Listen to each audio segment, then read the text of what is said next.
Since the new Pokemon anime has been announced to be taking place in every region, it's got people wondering what kind of storyline we're going to see, what characters could return. So here are the top 10 characters that I think could return for the Gen 8 anime. Number 10 is Professor Birch. This one may be strange to people, but I think it's likely we see all 8 professors of each region. So I picked one of my favourites, Professor Birch. I've always enjoyed his personality, the way he was carefree and loved getting out in the open world to do field research.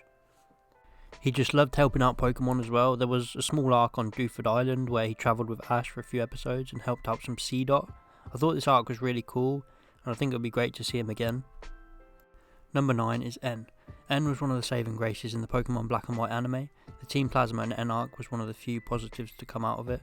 N had such a cool personality, and his ideals about Pokemon and battling differed from anyone we'd ever seen before.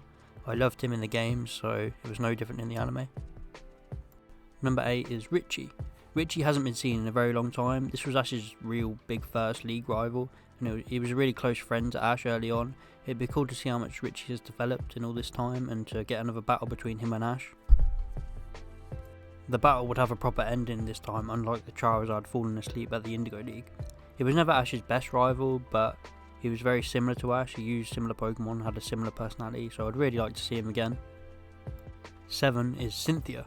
Both Cynthia and Stephen Stone are my favourite champions, but we've seen Stephen recently in X and Y, so I thought it would be good to put Cynthia on the list. She was such a big part of the Diamond and Pearl series. She helped Ash along his journey on many occasions, and she was a spectator to Ash and Paul's amazing rivalry. We even got that great commentary from her when they had their full battle. Also, if it's got something to do with the Champions League, which she mentioned before, then I'm sure she would show up. 6. Brandon. Brandon was a fantastic character in the Battle Frontier and Diamond and Pearl series. He was such a popular character among others. Both Reggie and Paul failed to beat him, and it wasn't until Ash's third battle that he managed to beat him. He used the legendary Reggie trio, and he's just one of the strongest on the show. After the Sinnoh League, Paul says that he plans to face Brandon again. It would be cool if we got to see what the outcome was. Number 5 is Max. Max may be a little bit too high on the list, but I've always liked him. He was annoying at first, but definitely grew on me. I loved how he always wanted to learn more about Pokemon and got so excited when first meeting new ones. It'll be very interesting to see if Max has his own Pokemon now, and at the end of the Battle Frontier, Ash promises Max a battle when he becomes a trainer. It'd be cool to see that happen. Maybe Max could even have that Ralts that he bonded with before. Number 4, Gary Oak. Gary Oak is one of my favourite characters altogether. I just really enjoyed his arrogance towards Ash early on, and then finally he grew and became a little bit humble. Him and Ash formed a friendship, and we haven't seen Gary since Diamond and Pearl, and that's a long time ago now. I just really feel like he's overdue an appearance now, even if it's just a short one in Pallet Town. I'd love to see a battle between Gary and Ash, or even Gary and another trainer.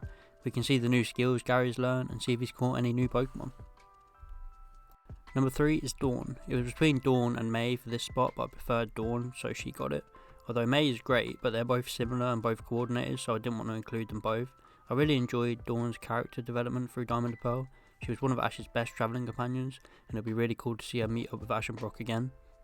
It would be cool if she was battling in a Grand Festival or another Wallace Cup, and she comes up against number 2, Serena. Everyone wants to see Serena again. She's Ash's only ever legitimate girlfriend, kind of. She kissed Ash on the escalator, then just left. Everyone wants to see what would happen if they saw each other again, what would be said, how would they continue their relationship. Most likely it would just be the same, but it's fun to speculate. We could see how Serena's doing with her role as a coordinator, and like I said before, we could have her battle in Dawn of the final of the Grand Festival or the Wallace Cup. A few honourable mentions would be obviously Brock and Misty. We've seen them quite a lot, so I didn't want to include them. I've got rivals such as Sawyer and Barry, and then also May's rival Drew, but that would also require May, so May is also an honourable mention. Also, really any of the gym leaders, for example Blaine, Maylene, Morty, people like that. But that brings us finally to number 1, it's Paul, Ash's greatest rival. We haven't seen him since the end of the Sinnoh League, which is a really shame. I thought they created the perfect character. I really hoped he was here for the long run, but it wasn't to be. As I said earlier, we could bring him back to the show with a battle with Brandon. And then maybe throughout the series we'd see him popping up, meeting characters such as Dawn and Cynthia, and then finally he sees Ash again. He's more of a friend to Ash now, he's less of a jerk. The two have one more 6-on-6 battle to end off their rivalry. I don't even care if Ash lost this, it would just be great to see. The 2 6-on-6 battles that they've already had were some of the best in history. So that's the list. Please let me know who you want to return in the new anime. Please like and subscribe if you enjoyed, and I'll see you next time.